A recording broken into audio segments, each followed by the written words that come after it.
Chardonhaaay True Crime fans, welcome back to another episode of Chardonhaaay True Crime. I'm your host, Dakota. With me in person is the lovely Kate. That's me. That is her. And tonight we are coming at you from Las Vegas, Nevada, where we will be discussing the murder of Ted Binion and everything that happens after and before that, actually. We're getting into some really cool Vegas territory here. This is going to be a really interesting episode. We're really excited to bring it to you. We are recording this episode before Tuesday, although I guess technically it is Tuesday now, isn't it? Yeah. I mean, if you want to get real technical. Yeah, if you want to get real technical. We're recording this at 4 a.m, the day before, because as you watch this at 7 o'clock Tuesday, on the regular time, regular place, we will be getting hammered at a casino because we classy. And I'm taking Kate gambling for the first time. I need to have part of my experience here in Vegas be like a Vegas experience. Yeah, exactly. I've never been to Vegas before now. No. Very exciting. As far as you guys are concerned, I've never left my room. Yeah, that's true. We've never done a show with you outside of your room. Nope. I've done several shows in your room, but we've never done a show where you weren't in your room. Have we? No. Have you done one at my place? No, I don't think so. You might have done one at my place. I think I did. No, I did one at my sister's place. You did one at your sister's place. That's it. Yeah. Mm-hmm. That is it. All right. So before we get into Ted Binion, however, we actually have to go back because the story is so much more interesting. And I really do want to talk about the history of Binions as a whole. But to do that, we actually have to go back to where it begins for every person with his parents, or more specifically with his father, Benny Binion. Now, this story isn't necessarily about Benny Binion, but his story is so interesting that I just had to include it in this episode because this guy's life was so fucking wild and fascinating. So, Benny Binion was born and raised in 1904 in Pilot Grove, Texas, in Grayson County, north of Dallas. His parents initially kept him out of school due to poor health. His father was a horse trader and let him accompany him on trips. Now, while the outdoor life restored his health, Benny never had any formal education. And as he traveled with his father, the young man learned how to gamble, which was a favorite pastime with horse traders when they would meet up with farmers and merchants during county fair trade days. That sounds about right. Yeah, right. Horse traders probably trading like race horses Mm-hmm. and stuff like that. And yeah, people who like racing, weirdly, like gambling. Who'd have guessed? There's some people who even gamble on horse racing. I know, right? Wild. Now, Binion actually has a pretty thick FBI file, dummy thick FBI file that reveals a criminal history dating back to 1924, listing such offenses as theft, carrying concealed weapons, and 2 murder convictions. That's got a thick criminal. That's a thick file. Oh no, it's just including those. Including those 3, yeah. It's not just those 3. You need that much? You need a thick file for 3 things? How many times did he do them? Well, 2 at least for murder. Now, Binion moved to El Paso when he was 18, where he began moonshining during the Prohibition era.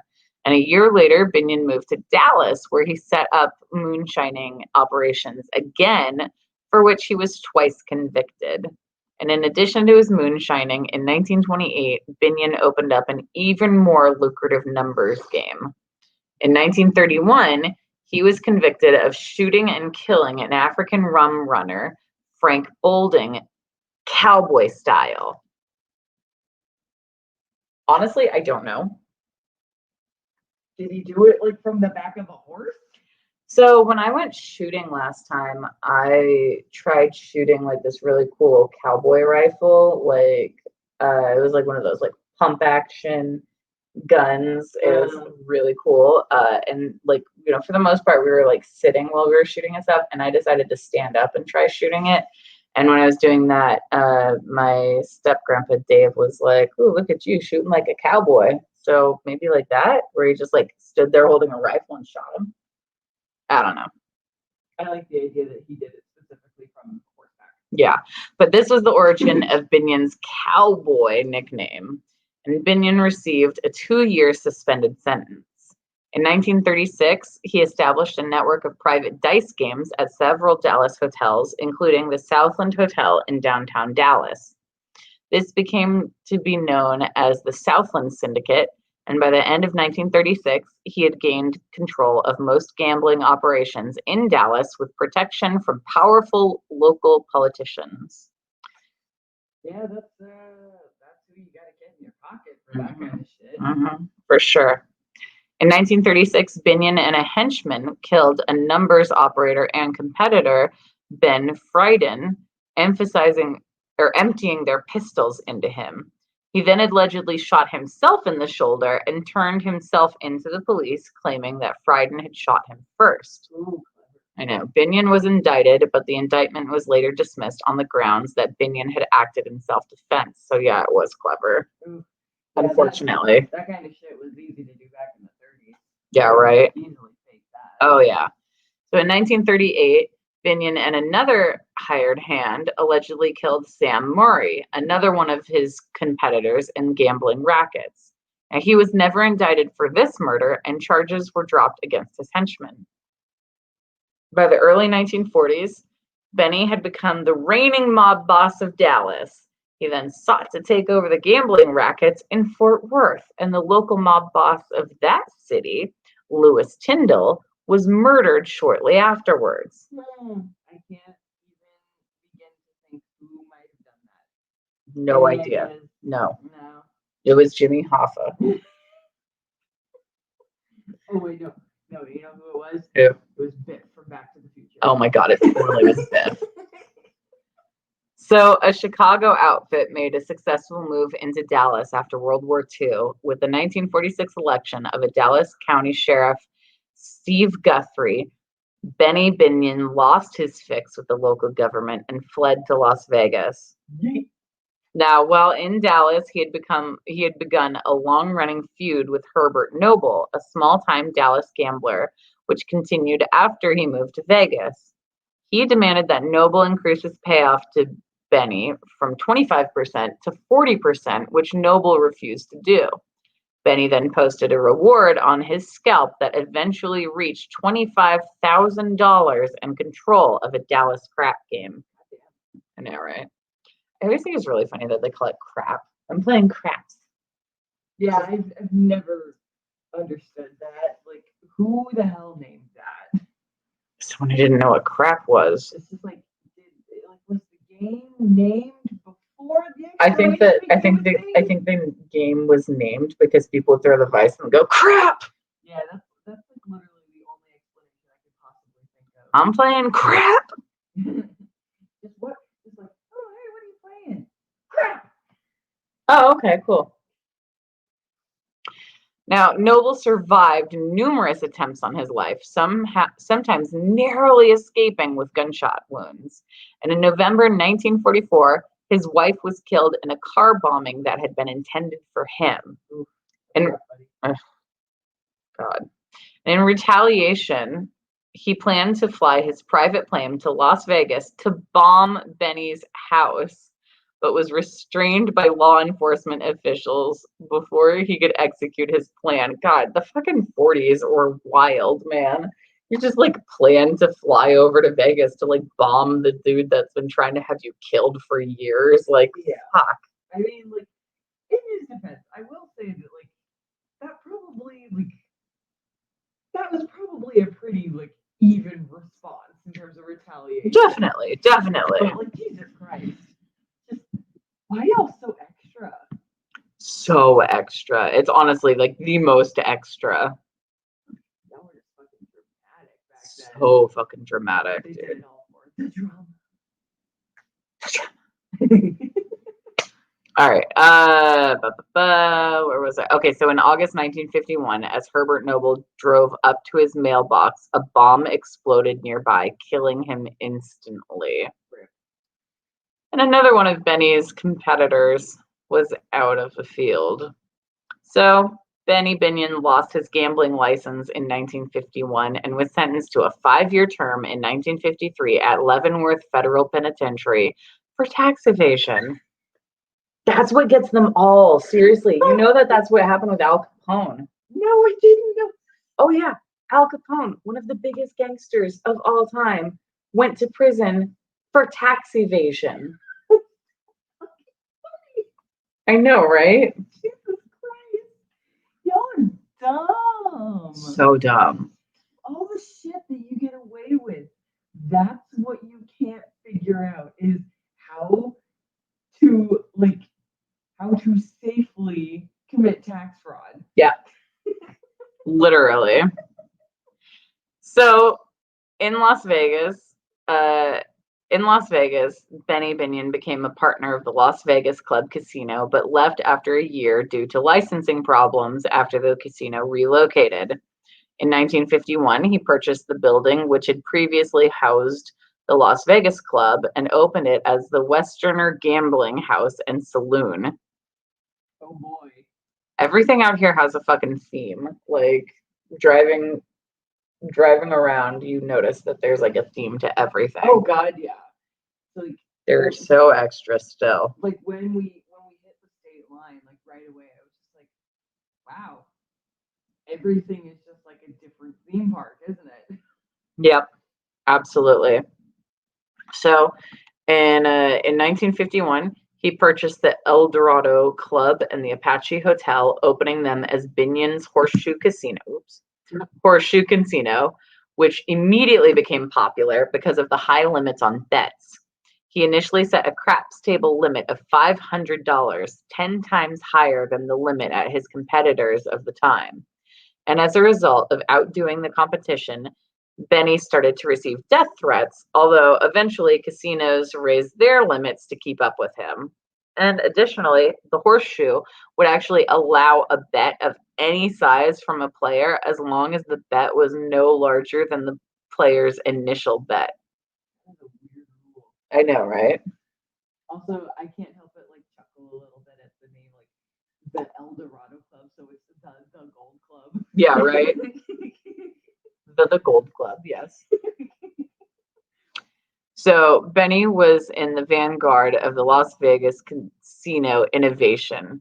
He was the first in the downtown Glitter Gulch to replace sawdust-covered floors with carpeting, the first to dispatch limousines to transport customers to and from the casino, and the first to offer free drinks to players, which you and I are going to be taking advantage of tomorrow night. So let's tip one out for old Benny Binion, huh? Thank you, Benny. Thank you. Thank you, Benny, you piece of shit. Seriously, fucking piece of shit. This guy was so bad. He had a racehorse that was literally named the N-word. His racehorse was just named N-word. I'm not gonna say it, but you know what I'm saying. Mm-hmm. That was his horse's fucking name. Ooh. I think we got ourselves a yikey. That is a big ol' yikey. Yikey. Yeah, big ol' yikey. So, although comps were standard for high rollers in other casinos, Benny gave them to all players. He also shied away from the gaudy performing acts typical of other Vegas casinos. And he said that he followed a simple philosophy when serving his customers: good food, good whiskey cheap, and a good gamble. Honestly, like, yeah. He was known to be generous to his patrons. I thought that's a parrot. Are you okay? It's 4 in the fucking morning, okay? And you drank a whole bottle of wine earlier. Yeah, I mean, yeah, you. I had a whole bottle of Boone's Farm. Oh god. Yeah, I don't even know why I said wine, because it's Boone's Farm, for fuck's sake. I texted my mom that I found that, and she was just like, "Where did you find that?" And I was like, "Mom, fucking Vegas Walgreens." Of course you would find that in Vegas Walgreens. And wasn't it like $2? It was literally $2.99. Yeah. I'm very happy about it. He was known to be generous to patrons. And for many years, the Horseshoe had a late night $2 steak special, with most of the meat for the steaks coming from the cattle on Binion's ranches in Montana. The Horseshoe is also believed to be the first major casino to offer 100 times odds at craps. A patron would bet on the pass or don't pass lines and could lay up to 100 times their bet in the odds. The Horseshoe eventually became one of the most profitable casinos in town. And one of the tourist attractions in Binion's was a large horseshoe with $1 million in $10,000 bills embedded in plastic. $10,000 bills. Yeah, $10,000 bills. That's not a real thing. Yeah. Did that used to be a real thing? I'll show you.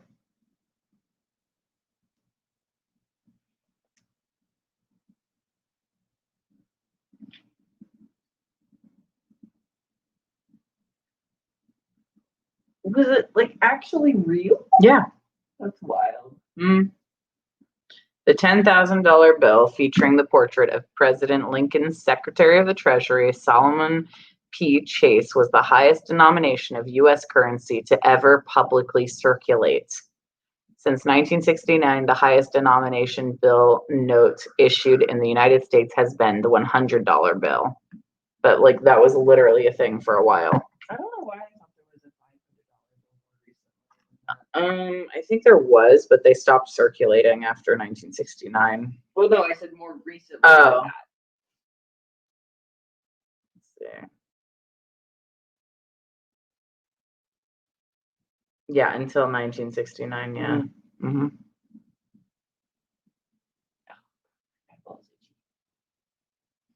Yeah, so anyways, he had a horseshoe with $1 million in $10,000 bills embedded in plastic, and that was a huge attraction to the tourists. And since we're going to be like a block away from Binion's tomorrow, we should just go over there and have a drink and see if that's still over there, because that'd be kind of cool to see. Pour one out for Benny and Ted. Oh yeah, there'll be two of us, so we can each pour one out for each one of them. Yeah, because we don't need to both pour out drinks for both of those assholes. No. Anyways, so after his trial and conviction in 1953 to cover back taxes and legal costs, Binion sold a majority share in the Horseshoe to fellow gambler and New Orleans oilman Joe W. Brown. It's H.R. Pickens. Exactly. That SNL skit with Adam Driver and Pete Davidson. Oh. Yeah. It's like one of my favorites. Exactly. Now, Binion's family regained a controlling interest in the Horseshoe in 1957, but did not regain full control until 1964, and Benny was never allowed to hold a gaming license afterwards. Instead, his son Jack became the licensee, with Benny assuming the title of Director of Public Relations. Now, Benny styled himself as a cowboy throughout his life. He almost never wore a necktie and used gold coins as buttons on his cowboy shirts. These people are so extra. Did he exclusively wear polo ties? I'm assuming. God. Now, despite being technically barred from owning guns, he carried at least one pistol all his life and kept a sawed-off shotgun close by. With a life like his, can you blame him, though? Like, honestly. His office was a booth in the downstairs restaurant, and he knew many of his customers by name. But like I said before, this story isn't necessarily about Benny Binion. It's about his youngest son, Ted. Ted Binion was born in Dallas in 1943. He had an older brother, Jack, and three sisters, Becky, Brenda, and Barbara. Yeah. Becky Binion, Brenda Binion, and Barbara Binion. Why did you hate your daughter? Seriously. Because they weren't girls. These are people from Texas, dude. But Binion moved to Las Vegas to be with his father in 1946, and he was involved early on in his father's casino. While growing up, Ted spent summers at the family's Montana retreat, the cattle ranch in Jordan, to work on the ranch with the ranch hands. Later in the early 60s, Benny sent his three grandsons, his daughter Barbara's sons, to Montana to work on the ranch as well. What? You hit my leg. Oh, that didn't mean to. Oh. By the 1980s, Benny had amassed an 85,000-acre ranch, according to the county's reporter's office. The last parcel he purchased was in 1985, but the family sold all of the parcels in April 1998. That is so many fucking acres. It's so many. I don't even really like understand how big an acre is, but I know that's fucking massive. It's a lot of land. So for the 30 years after Benny Binion had to step down and Ted and Jack had to step up and run the casino for their father, Ted was the face that was seen most during the peak evening hours of the casino operation and became well known as the host of the Horseshoes poker tournaments. Ted, like his father, loved living the high life and partying, schmoozing with high-profile guests of the Horseshoe, and flirting with attractive women. I mean, who doesn't? He was arrested in 1986 on drug trafficking charges and began drawing attention for his connection to organized crime figure Fat Herbie Blitzen. God, what a fucking name, right? Seriously. But from that point on, Teddy was in the hot water with the Nevada Gaming Commission, aka the people that will not give Donald Trump the okay to open a casino. So basically, like our heroes, I guess. Pretty much, yeah. Yeah. But besides his drug problems and association with mob figures, the Nevada Gaming Control Board suspected that he was using his live-in girlfriend, Sandy Murphy, as a bag woman. Now, I'm not exactly sure where Sandy came into the fold, but this is a good point to talk about her a little bit, because we do know that after Sandy came into the picture, Ted's first wife left him and went back to Texas. Her father was a repo man and her mother was a homemaker, and they still live in a nice home in Downey that they bought in 1974. According to her, my parents were the epitome of what good parents should be. My mom was home every day after school. She was always involving me in extracurricular activities. She was on the PTA. My dad went to work every day. Everything is about family. No. Ugh, we have a real disdain for HOAs. This house isn't an HOA. I know, right? Tragic. I know. Sorry, I stretched my leg out. You're fine. My foot's going numb. So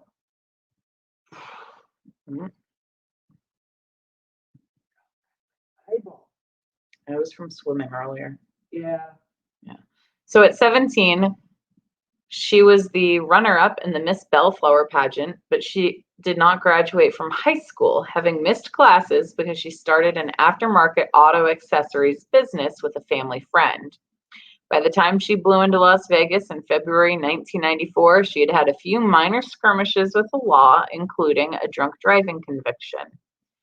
Now, what happened to her in Vegas is classic Vegas noir.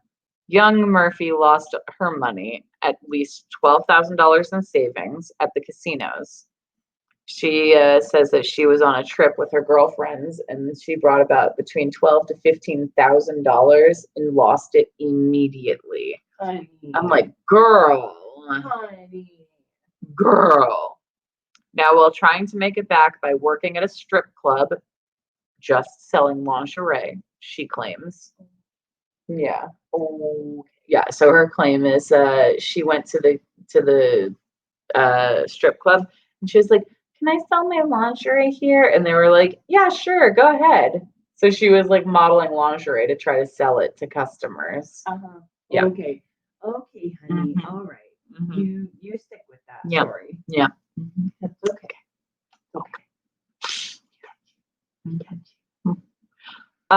But she, while she was selling lingerie, she met Ted Binion, a club patron and her senior by 28 years. Ugh.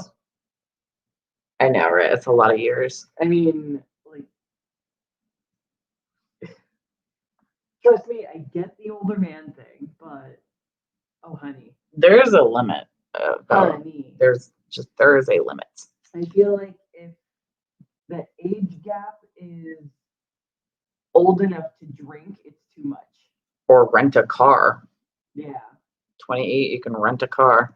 Anyway, so Ted moved her into his 8,500 square foot home with imported white marble floors and a 10,000 square foot master bedroom. 1,000 square foot master bedroom. I have been drinking all night as well. He gave her a Mercedes sports coupe and a new credit card with a $10,000 limit. That's where they're right next to each other. Yeah. They dined at the finest restaurants in town, and for Ted, it was love at first sight. She said that it took her about 6 months before she was really sure that she loved him. And I'm just wondering, for how long of those 6 months were you living in the house with him there, babe? But all was not well at Palomino Lane. That's the street that they lived in. Yeah. When a friend of Binion saw her with a bruised face and a clump of hair missing, she told him that Teddy had beaten her. Now, as their relationship soured, she met Tavish, a ruggedly handsome, financially troubled contractor from Montana with a criminal record that included convictions for aggravated assault and cocaine dealing. Ooh, that's a great combination. I know, right? I mean, well, I'm sure the cocaine is like what added to the aggravated assault. I'm just saying. You don't think that mellowed him out, got his mind a little bit more at ease? No. Yeah, I think his name was Rick. Yeah, Rick Tavish.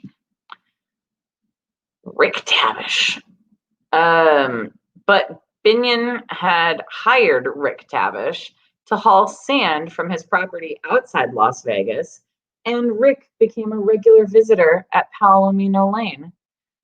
And in his words, Ted became distant with her, shoving her away, and here I was. I fell in love with her. Yeah, seriously. But the thing about Rick, though, is that he became friends with Ted, and Ted would hire him to do jobs around the house, and he would do a big job for Ted outside of Pahrump, Nevada, but we will get into that in a little bit. God, someone has no fucking respect for the bro code. Seriously. What a dick. Seriously. Hey, Rick, you're a dick. Dick Rick. Dick. In 1996, he was provisionally banned from any management role in the Horseshoe and had to undergo regular drug testing. And for the duration of his supervision or suspension, he was banned from even entering his family's casino. Yikes. He also struggled to avoid falling afoul of commissioned drug tests, and at one point shaved off every hair on his body to avoid a hair test that would reveal his history of usage. Ew. Someone's doing too many drugs. Ew. Oh God, no, he was a huge heroin addict. Yeah, we're gonna get into that. Yeah, that shit stays with you, buddy. Uh-huh. You can say that all you want, but it'll still grow out. Well, it just means that like they won't be able to do like they won't, because like when you like pluck your hair in microscope, so in forensic science we learned about this, when you pluck a hair you can see how long someone's been like poisoned for or how long they've been like doing drugs for and stuff. It's really interesting. But anyways, in May 1997, his gaming license was suspended after it was found that he had violated the agreement. And in March 1998, after the commission learned that Binion was associating with Chicago outfit figure Fat Herbie Blitzen, it voted unanimously to permanently revoke Ted Binion's license. Fat Herbie coming out of the woodwork. Fat Herbie is just like, hey, yo, remember me, kiddo? I remember you when you were knee-high to a corpse. I'm sure by this point, Fat Herbie's in great shape now, though, right? Oh, Fat Herbie is actually Fit Herbie now. It's funny, Fat Herbie. Do you think like after that movie came out in the 70s, they called him like Herbie Fully Loaded? No, you're not Fat Herbie. You're Herbie Fully Loaded. And he's just like, yeah, that's right, I'm Herbie Fully Loaded. That's right, guys. You have to call it Herbie Fully Loaded now. Everyone else is just sort of like, we're gonna stick with that, Herbie. Is that cool? Herbie, what the fuck did you just call me? I'm fully loaded, Herbie.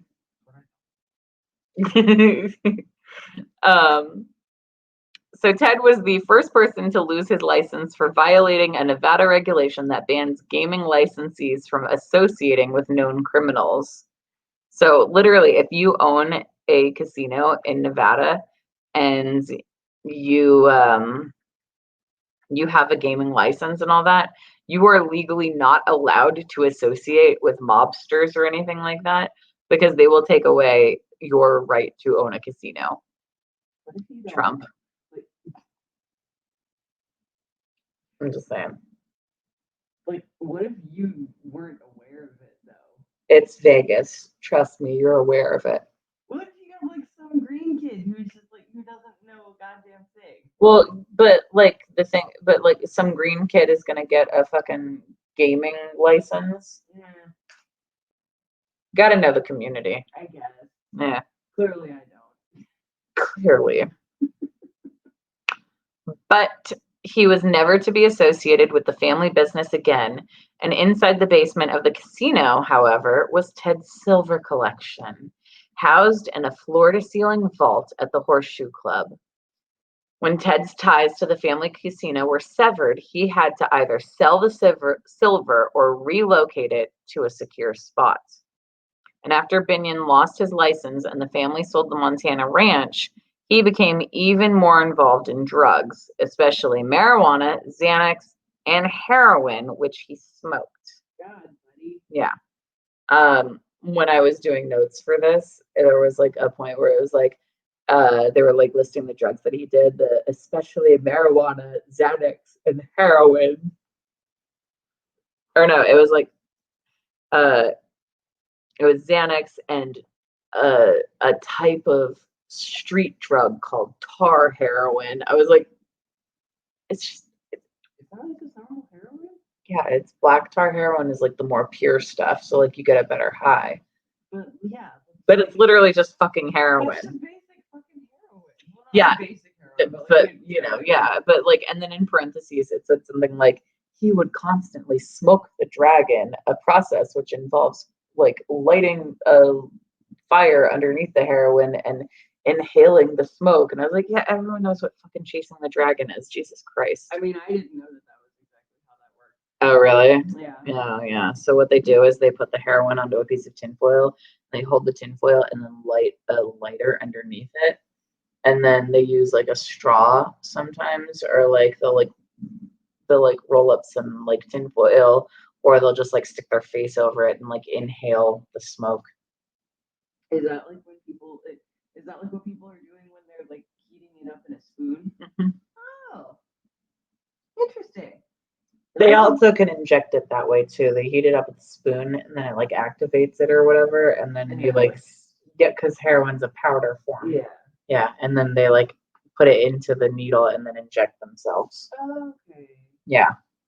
Got it. It's like when you cook sugar, you know, and it Oh, turns into a liquid. yeah. Yeah, heroin does the same thing. Ow. Good. Yeah. Damn. This kind of making me think of Carrie Fisher, because there was like, I guess there were like comments about like her fingernails being long, and Yeah. like, hey, was that like your Coke fingernail? And she was like, no, I used a spoon like a classy person. Yeah, right. Seriously. Anyways, so he was known to smoke heroin in all hours of the day, and the dealers knew when he was around.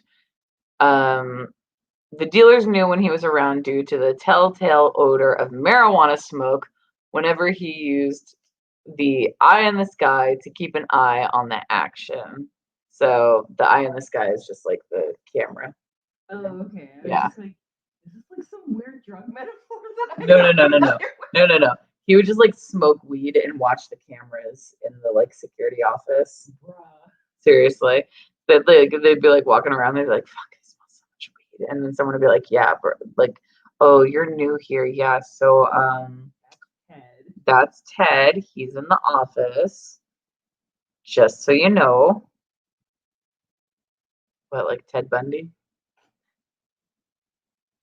Wait till I swallow and you're gonna say funny shit. I'm sorry. I'm not paying attention. That's like the second time this happened. You're behind me. I can't see you.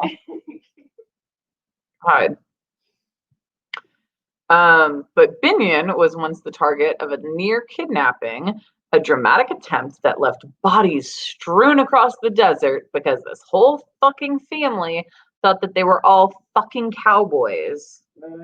I know, right? He was an avid reader, however, of magazines and books and was a history buff, particularly American Civil War history, because he's one of those fucking guys. Yeah, and he enjoyed watching the History Channel and Discovery Channel. And in addition, he was extremely gifted mathematically. He was able to mentally calculate odds or the house take in gambling transactions with no aid, and he was known to help people he knew to be in difficult financial status. So Ted, while a shitty person, got his father's generosity for sure, but he was also like a brilliant dude. He didn't, I mean, if he hadn't gotten into like drugs, he probably would have ended up okay. But Ted Binion did not end up okay. In fact, Ted Binion was found dead on a mattress on the floor of his Las Vegas estate home, 2408 Palomino Lane, near Rancho Drive and Charleston Boulevard, on September 17th, 1998. Empty pill bottles were found near the body, and an autopsy and toxicology report revealed that he died of a combination of prescription sedative Xanax and heroin with traces of Valium. Fucking hell. I know, right? Like, that's just all of it. Just all of the drugs. Yeah, seriously. That is like up and down and all around. So earlier the day before, Ted himself had purchased 12 pieces of tar heroin from a street drug dealer and had earlier gotten a prescription from his next door neighbor, a doctor, for Xanax, and evidence indicated at the trial showed that Ted personally took the prescription to a local pharmacy to be filled. Now, his death was initially treated as sorry, I just jumped ahead a little bit. All right, so his death was initially treated as a probable suicide. His live-in girlfriend, Sandy Murphy, said that Ted had been suicidal ever since losing his gaming license a few months earlier. His sister Barbara had been afflicted with the same kind of drug problems as her brother and had committed suicide in 1977, which also helped contribute to the perception that Ted could have been vulnerable to suicide as well. However, his sister Becky discounted any talk of suicide, saying that in her conversations with him, he did not sound despondent. That doesn't really say anything, though. Yeah, Let's be honest. Yeah. How often do you and I talk and like we both sound fine, but like at any given moment we're also just kind of like, yeah. I'd be totally happy to die right now. Yeah. I'm like that pretty much like 85% of the time. I feel like that's like more or less like background state of our like general state of being for us. Yeah. My depression is not great. No. But anyways, Las Vegas, we're totally fine. We're totally fine. It's just always in the background, but that's just kind of how it is living with depression. Yeah, it's kind of like white noise back there. Exactly. We're fine. So Las Vegas homicide detectives suspected that the scene had been staged, as his body did not show the typical signs of a drug overdose. Also, the stomach contained heroin, and the police thought that neither an addict nor a suicide would take heroin in that manner. However, despite the urges of Becky and Jack Binion, they refused to open a full-scale homicide investigation. 6 months later, Chief Medical Examiner Larry Sims ruled that he had died of heroin and Xanax overdose. And 6 months after that, however, the Clark County Coroner's Office reclassified Ted's death a homicide on May 5th, 1999. Bless you. Now, although there were no specifics, law enforcement sources cited evidence that the death scene had been staged, as well as witnesses in statements implicating Sandy Murphy and Rick Tavish. Detectives had suspected for some time that the two had been romantically involved and had learned that Ted suspected that Sandy was cheating on him. Oh my God. What? So his name was Dick. His name was Rick. Yeah, but like, Nick, like Dick is a Yeah, nickname yeah. for Rick. And her name was Sandy, so just Sandy Dick. Ooh, Yucko. yikey. That's a yeast infection for someone. Ooh.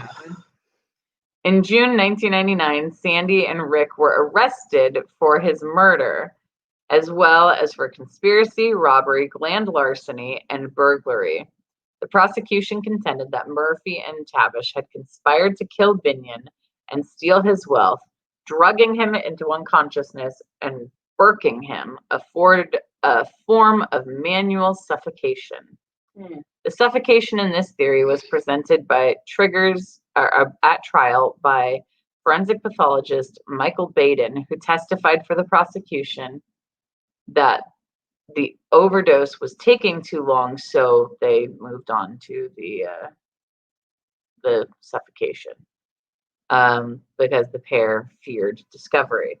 And they were each charged with the murder and burglary charges connected to the removal of his fortune from the vault on the desert floor in Pahrump.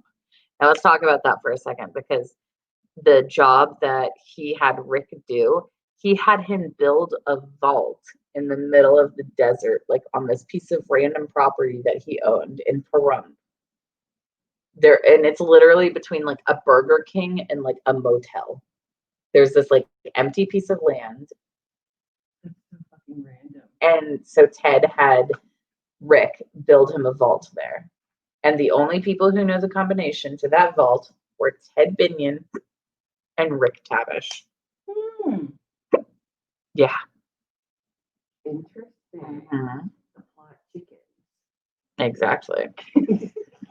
Now, a police report that was not used in the first trial by Rick Tavish's first attorney, Louis Palazzo, revealed that a drive-by shooting occurred on June 5th, 1997, in front of Ted Binion's Palomino Lake home. Included in the police report about the night was the late night incident is a statement by Ted Binion alleging that Chance Lesueur and Benny Benin were the shooters. I feel like that girl in What We Do in the Shadows.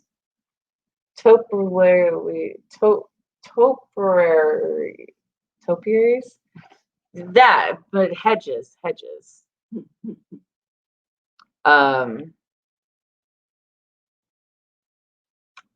The case attracted national media attention, and for 2 months of the trial, Murphy and Tavish were found guilty after nearly 68 hours of deliberation. Tavish was sentenced to 25 years to life in prison, while Murphy received 22 years to life. What? The fucking glass ceiling strikes again. Now, later that year, David Roger, who prosecuted the case, was elected Clark County District Attorney, and David Wall, who second chaired the prosecution, was elected District Judge. However, in July 2003, the Nevada Supreme Court overturned the murder convictions, ruling that Clark County District Judge Joseph Bonaventure erred in deliberation instructions to the jury. The justices found that Tavish should have received a separate trial for the assault and blackmail of another businessman. When the prosecution was never able to prove a link between this crime and Binion's murder, the justices said testimony regarding the separate assault prejudice against the jury against Tavish.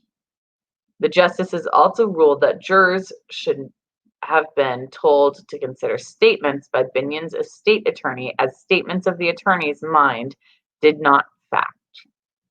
The defendants were granted a new trial, which began on October 11th, 2004, in Judge Bonaventure's courtroom. This time, Murphy, who was represented by Michael Cristalli, and Tavish was represented by famed civil rights lawyer J. Tony Serra, local Vegas attorney Joseph Caramango were each acquitted of murder, but were convicted on lesser charges of burglary, which got them 12 to 60 months, grand larceny, 12 to 60 months, and connected with the Binion case. He also was convicted of use of a deadly weapon, which was 18 to 60 months, and Murphy was sentenced to time served and did not return to prison. So good for her, I guess. Yay. Yay. Stretch my leg out again. I'm sorry. Like every time I feel like my foot is like fine again, I sit cross-legged, and then it's like 5 minutes later, it's like, no. Where's that blood flow? Yeah, right. Alrighty. So Tabish was originally sentenced to serve consecutive terms and was denied parole in 2001, 2004, and 2005. Oh my God, I just totally lost my spot. I'm sorry. Thank you.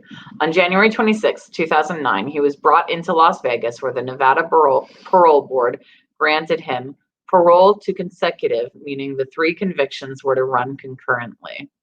Tabish received another parole hearing in Las Vegas on July 13, 2010. The Nevada Board of Parole Commissioners announced January 26, 2010, that Rick Tabish, who is now 44 years old, would be granted parole. His younger brother deemed the news as pretty wonderful. I mean, I guess. It just seems like it kind of falls flat, you know? Yeah, it's kind of anticlimactic. Yeah. He was released on May 18th, 2010, and his parole started on April 2nd, 2010, but negotiating the terms of his release delayed his actual exit from prison. Now, after Ted's death, it was discovered by Nye County Sheriff's deputies that Ted had a 12-foot deep vault built on the desert floor on this piece of property that I talked about in Pahrump, 60 miles west of Las Vegas. The concrete bunker contained 6 tons of silver bullion, horseshoe casino chips, paper currency, and more than 100,000 rare coins, including Carson City silver dollars, many in mint condition, estimated to be worth between $7 million and $14 million that were once housed in the Horseshoe Vault. The Pahrump Underground Vault would play a major role in the investigation into his death. And after Ted was banned from the casino, he contracted construction of the underground vault with MRT Transport, a trucking company owned by Rick Tabish. MRT trucks were used to transport silver to the vault, and the only 2 people who had the combination to the vault, as I said before, were Ted Binion and Rick Tabish. The vault was discovered 2 days after he died, whereupon Nye County Sheriff's deputies arrested Binion's associate Rick Tabish and 2 other men, unearthing the silver.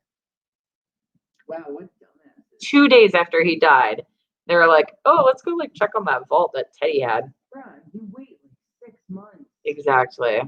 But Binion had hid millions in and around his Las Vegas home, all of which went missing after his death. It's rumored to be buried on the property under odd mounds in the front and backyards. And after the trial, much of the silver was given to his daughter, who had some of it offered for sale to the public. A large portion still remains unclaimed at the courthouse. Let's go claim it.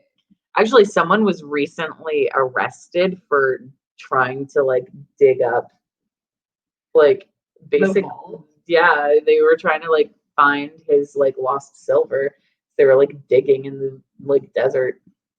See, okay, I'm not gonna come out and say that I don't want the silver, because I do want the silver, but I wouldn't want to find the thing for the silver. I would want to find it just to say that we found the fucking vault, because that'd be cool. Well, they know where the vault is. They just don't know where all this extra silver and millions of dollars that he hid around the house are. Oh, okay. Yeah. Well, we can help find it. Yeah, we'll go into the house. Yeah, exactly. We're great detectives. We'll go into the house. We'll look around. Fee. Yeah, a small fee the silver. Small fee of finders keepers. Yeah, finders keepers fee. Yeah. But that is the weird story of Ted Binion. It is definitely a weird. It's a really weird story. What a fucking roller coaster, man. Right? Seriously. Like, honestly, I'm like way interested in these people's lives. Like, they're fucking fascinating. And his brother is still alive and he's like 87 years old. And I'm just like,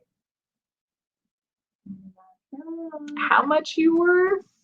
Because I'm in town till Thursday. Just saying. I'm here till Thursday. Try the meal. Tip your waitress. Absolutely.